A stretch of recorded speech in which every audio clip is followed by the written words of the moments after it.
Hi, it's Peter, and I wanted to show you some example classes that I made for Pegasus. Pegasus, as you know, is the Django framework that gets us going really fast and really robustly. And I made some sample classes while I was working on things to prove through what I was doing, and also so that some of the things I've learned can be shared.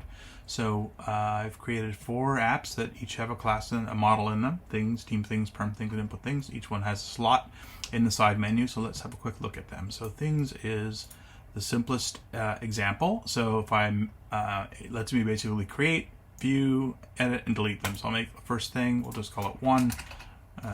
We'll give it the number 1, whatever we want to put in the notes. And when I hit save, it will save that, and there I can see the details. And then back on the things list, I see the one that I've created. I can click on it to see the details again, edit it, and delete it, and so on. And things are not team specific, so if you are not using teams with Pegasus, then the model and view code that I show is perfect for you. Or if you are using teams and you have some objects that live across teams, you can use those views as well. And I show not only a class-based view implementation, also a function-based view. So you can use that code to compare that to the work you've done, or copy it and build your own models and views that way. Team things is very similar, except these guys are team specific. So I'm logged into a particular team here, which is called UE, for my own reasons. And if I logged in as a user on a different team, I wouldn't see these objects. I've actually created about 20 objects that are all named after different fruits. So there's one, for example. But what's neat about this is, because I've set the pagination on the list view to only show 4 at a time, I have many pages worth of objects, and so I can either use the arrows to jump to another page and see all 13 of my fruit, or I can click on a particular page number and it will jump there. And if I have a lot of pages, then this paginator will do the right thing and have ellipses between the different page ranges, but you'll always have a couple at the beginning and a couple at the end and a couple around the current page.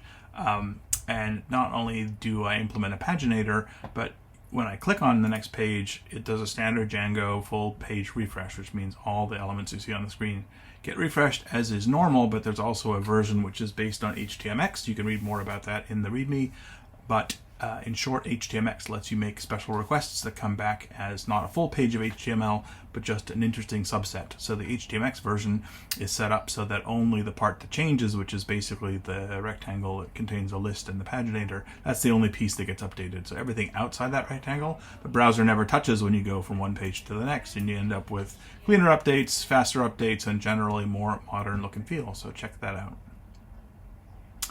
out. Perm things looks very similar at first. So if we look down here, we see again we have another list with I can add and I can edit and delete. But the idea is, if I wanted to have role-based permissions, I could set up for each model what role it has, which is called a group in Django speak, and then within the group what object permissions we allow that person to have. And so the standard object permissions are view, change, add, and delete. And I made one called view summary on top, so I show off how to do custom permissions. But basically, depending what permissions you have, you'll be able to do more or less in the user interface. And we'll even block the views, so you can't even fake around it. So this user currently has all the permissions. And what I've done is I've created, for demo purposes, buttons you can use to change permissions on the current user. So they're cumulative, so delete is all of them. Everything to the left is included. If I remove the delete permission by only allowing the user to have add, change, and view permission, you'll notice when I go into the details, there's no delete button anymore. If I go back and remove the add permission, you'll see the add button disappeared. I still have the link. I can click in here to see the details. But if I remove the view permission, I no longer have an edit button here.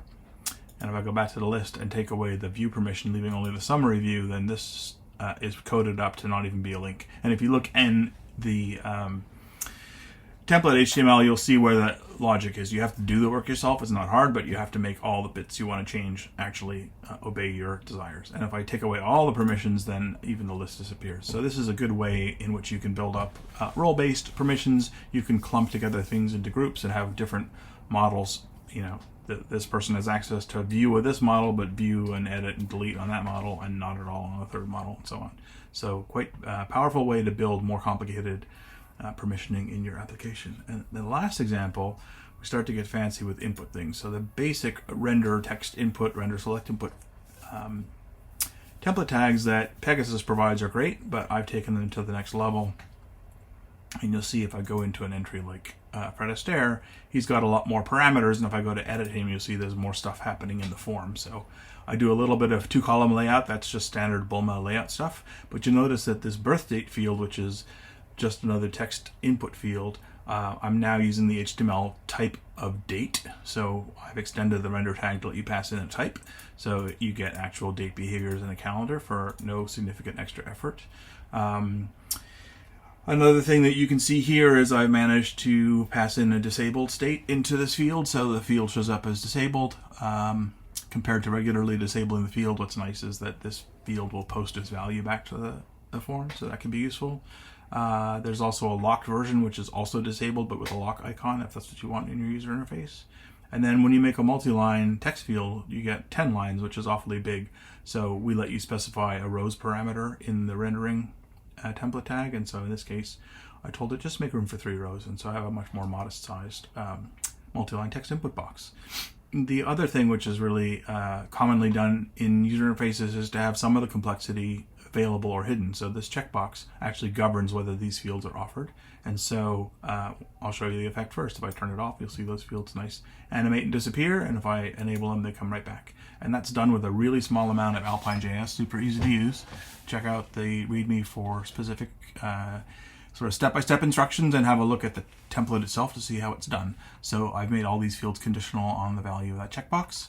And the other Alpine example I have is that the email field actually has as you type validation. So I have a little JavaScript function that I borrowed that can validate an email address if it looks valid or not. And as I start to type and it sees that I have an email in there, it knows that it's not fully formed yet. So it puts up this please provide a valid email. And then if I actually complete the email address, it says, hey, that looks like a valid email address. And you can use that for field validation. You could even potentially, it's not set up that way currently, but we could have the save button be dimmed and disabled if it's not complete. So basically, as you type, it turns into a real time check. So you can do an awful lot more with Alpine.js and HTMX that I'm showing here, but hopefully that gives you some good ideas to get going. Thanks.